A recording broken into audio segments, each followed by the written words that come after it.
Sepertinya akhir-akhir ini demokrasi sudah menjadi topik perbincangan hangat di kalangan masyarakat Indonesia. Teman-teman pasti sudah tahu nih tentang demokrasi.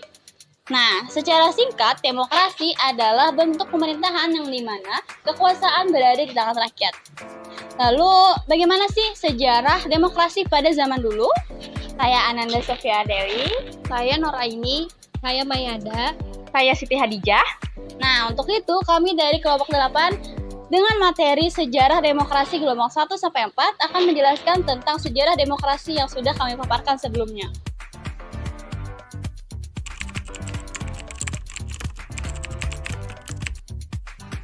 Pada masa itu, demokrasi dianggap sebagai bentuk pemerintah yang paling maju dan dianggap sebagai cikal bakal demokrasi modern. Beberapa tokoh penting pada masa itu adalah Cleines dan Pericles. Cleines mengembangkan sistem demokrasi di Athena dan memperkenalkan sistem perwakilan dan memperluas hak suara kepada seluruh warga negara. Sementara itu, Pericles memperkenalkan sistem upah bagi para pejabat publik dan memperluas hak suara kepada seluruh warga negara, termasuk orang-orang miskin. Pada masa itu, demokrasi dianggap sebagai bentuk pemerintah yang paling maju dan inklusif. Namun, demokrasi itu hanya berlaku bagi warga negara pria yang lahir di Athena dan bukan warga negara orang asing. Meskipun demikian, gelombang pertama sejarah demokrasi di Athena dianggap sebagai tonggak sejarah penting dalam perkembangan demokrasi modern.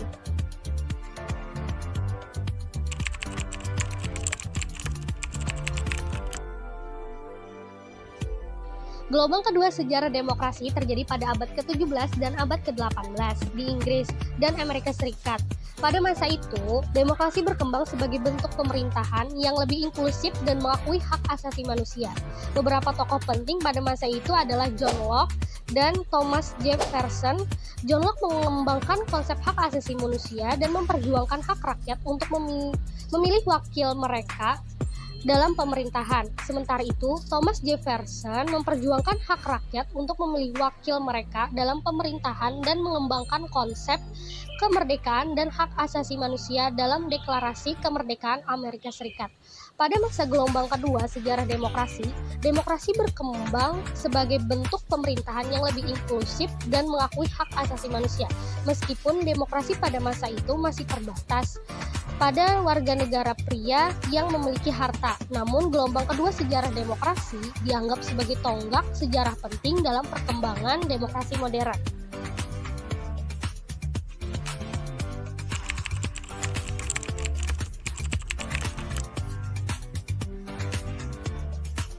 Gelombang ketiga sejarah demokrasi terjadi pada abad ke-20. Seluruh dunia, terutama di negara-negara, lebih inklusif dan mengakui hak asasi manusia.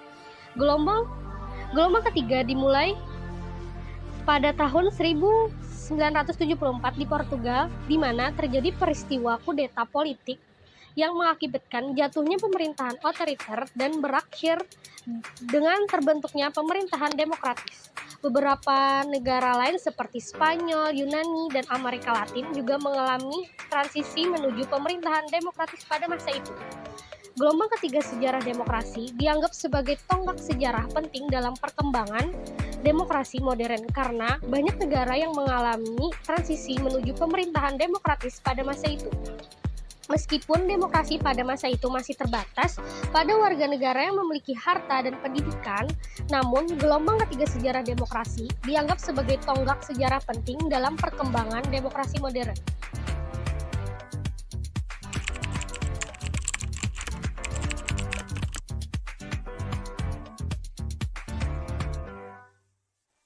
Gelombang keempat sejarah demokrasi terjadi pada akhir abad ke-20, di mana demokrasi berkembang sebagai bentuk pemerintahan yang lebih inklusif dan mengakui hak asasi manusia serta memperhatikan isu-isu global seperti lingkungan dan perdagangan bebas.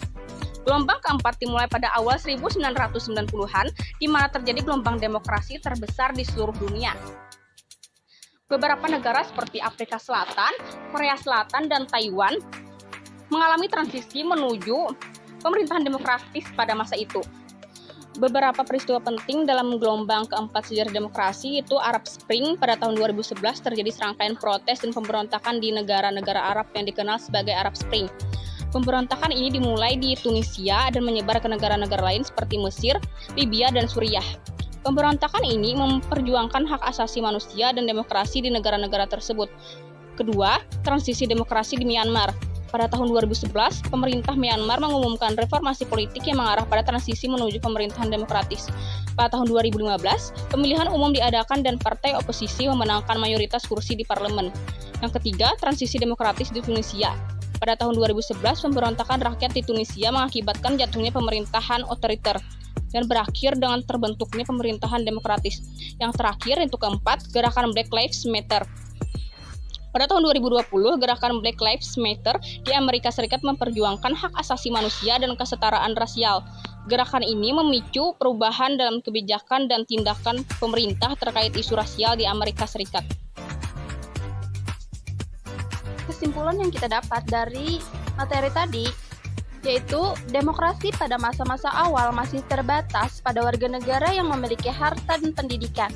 Namun, seiring dengan perkembangan zaman, demokrasi semakin berkembang dan menjadi bentuk pemerintahan yang lebih inklusif dan mengakui hak asasi manusia. Di Indonesia, demokrasi telah mengalami perkembangan dan perubahan yang signifikan sejak masa kemerdekaan. Sejarah perkembangan demokrasi dalam 4 gelombang ini menceritakan perjalanan panjang dalam pencarian sistem pemerintah yang lebih signifikan.